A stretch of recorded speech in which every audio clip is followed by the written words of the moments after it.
Nous allons voir donc la suite d'Excel avec le tableau croisé dynamique avec différentes façons d'utiliser les données.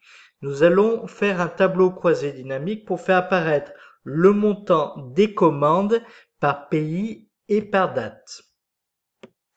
Donc tout d'abord, on va sélectionner les données, insertion tableau croisé dynamique. Il va l'ouvrir sur une nouvelle feuille.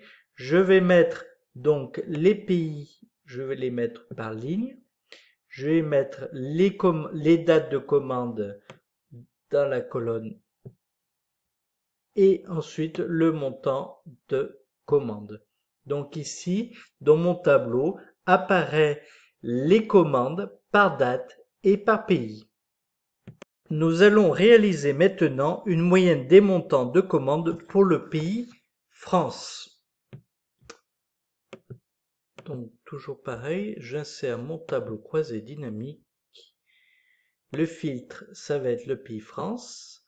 Donc en ligne, il va avoir les représentants, les dates de commande en colonne, les montants de commande en valeur.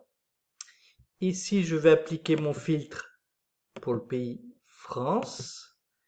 Et je vais changer le total général, ici c'est une somme, et je vais demander à ce que ce soit une moyenne. Et maintenant il a calculé donc une moyenne. Alors si je demande ici de faire apparaître les montants des commandes pour le pays France qu'à partir du 22 juillet, je vais donc appliquer le filtre du pays France, voilà, et je vais ensuite demander à ce qu'il sélectionne que à partir du 22 juillet.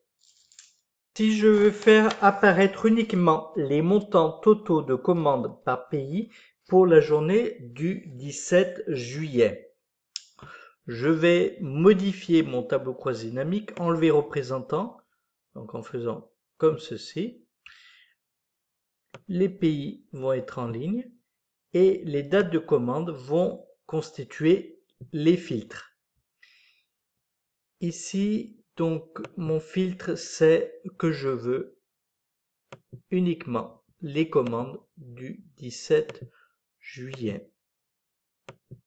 Voilà. Donc, le résultat, ici, il apparaît uniquement les commandes par pays pour le 17 juillet. Alors, ici, je veux trier par ordre décroissant les montants, donc, par représentant. Donc, je vais mettre représentant en ligne, montant commande en valeur. Donc ici, vous voyez que les montants de commande ne sont pas classés. On va se positionner sur le premier et on va faire trier et lui demander de faire du plus grand au plus petit. Voilà, donc ici, j'ai donc les montants de commande par tri décroissant.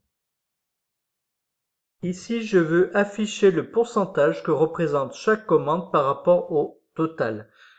Donc, Excel va me permettre de le calculer directement.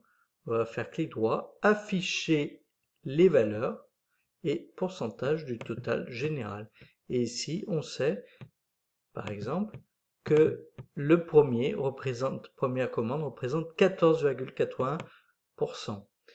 Et ici, donc, je m'aperçois que les trois premières commandes représentent donc 38%. Alors ici, pour chaque représentant, trier par ordre croissant, indiquer son pays et son montant de commande. Donc je vais d'abord trier les représentants par ordre de leur nom. Donc en utilisant dans la fonction trier. Donc ici, ça les a triés dans l'ordre.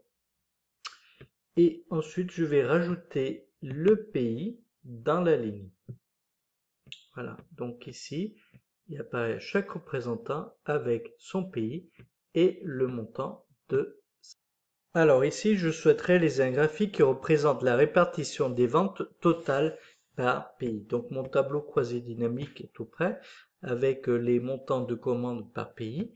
Je vais sélectionner graphique croisé dynamique. Voilà. Et Donc automatiquement, il va me créer le graphique qui correspond au tableau croisé dynamique. Alors ici, je souhaite indiquer dans un tableau synthétique le nombre de représentants par pays. Donc je vais indiquer dans mes lignes le représentant, en pays les colonnes, et je vais rajouter représentant dans valeur. Et donc ici, j'ai un tableau synthétique où j'ai à chaque fois mon représentant avec le pays et puis le total de représentants par pays. Enfin, je souhaite avoir les représentants avec leur montant de commande trié par pays. Donc je vais indiquer le pays dans la partie ligne, représentant dans la partie colonne, montant de commande dans la partie valeur. Et ici, donc, je fais apparaître les représentants par pays et avec leur montant de commande. Voilà, je vous remercie de votre attention et je vous dis à bientôt.